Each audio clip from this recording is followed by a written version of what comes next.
अरे भाई, तुम कानून की बात मत करो। सिस्टम सुधारने में 76 साल लग गए। अब जो सिस्टम है वह बहुत बढ़िया है, क्योंकि अब फैसला ऑन द स्पॉट होता है।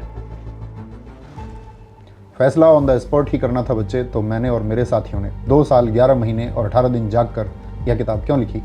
26 नवंबर 1949 को इसे लोकतंत्र का रक्षक क्यों बताया? पर बाबा साहब, वो वक्त अलग था। आज हमें संविधान से ज्यादा समाधान चाहिए। माफ करना, पर आपकी ये किताब कमजोर पड़ गई है, क्योंकि अपराधी छूट जाते हैं और गरीब तारीखों में पिस जाते हैं। संविधान कभी कमजोर नहीं हो सकता बच्चे, उसे चलाने वाले कमजोर या बेईमान हो सकते हैं। मैंने चेतावनी दी थी, संविधान चाहे कितना भी अच्छा क्यों ना हो, अगर उसे लागू करने वाले लोग बुरे होंगे तो वह अंततः बुरा साबित होगा। आज तुम जिस गुस्से में हो वो गुस्सा व्यवस्था के खिलाफ होना चाहिए था, लेकिन तुम्हें एक दूसरे के खिलाफ लड़वा दिया गया है। कोई नहीं लड़वा रहा, हम जाग गए हैं। हमें बताया जा रहा है कि हमारा धर्म खतरे में है, हमारी पहचान खतरे में है। खतरे में धर्म नहीं, खतरे में तुम्हारा विवेक है। मैंने सपना देखा था हम भारत के लोग, we the people of India का, लेकिन आज कहीं हिंदू है, कहीं मुस्लिम, तो कहीं दलित है। एक भारतीय होने का गर्व करने वाला व्यक्ति इस भारत देश में तो मुझे ढूंढने से भी नहीं मिल रहा। जिस मताधिकार को मैंने राजा और रंग के लिए बराबर किया, आज वही मताधिकार चंद रुपयों में बिक रहा है। पर बाबा साहब, विकास तो हो रहा है ना। दुनिया में हमारे देश का नाम हो रहा है। कैसा विकास? ऑक्सफैम की रिपोर्ट कहती है भारत की 40% संपत्ति सिर्फ 1% अमीरों के पास में है। क्या यही है आर्थिक न्याय जो मैंने प्रस्तावना में लिखा था? जब गरीब अस्पताल की चौखट पर दम तोड़ दे और अमीर पैसों के दम पर कानून बदलवा ले, तो समझ लेना उस दिन संविधान के एक पन्ने की हत्या हुई है। लेकिन लोग कहते हैं संविधान में विदेशी सोच है। यह तरक्की के बीच आ रहा है। विदेशी सोच?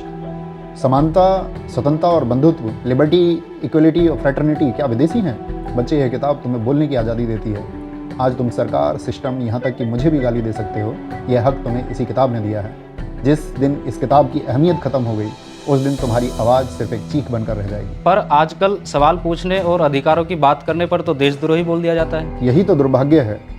लोकतंत्र की इमारत 4 स्तंभों पर टिकी थी। पहली विधायिका, संसद, जहां अब बहस नहीं सिर्फ शोर होता है। दूसरी कार्यपालिका, पुलिस और अधिकारी जिन्हें संविधान की रक्षा करनी थी पर वो सत्ता की रक्षा कर रहे हैं। तीसरी न्यायपालिका, कोर्ट, जिसे अव्यवस्था और दुर्व्यवहार के खिलाफ बोलना चाहिए पर वो अक्सर खामोश रहती है। और चौथा स्तंभ, मीडिया, जिसे सरकार का आईना बनना था लेकिन वो सरकार का भोंपू बन गया है।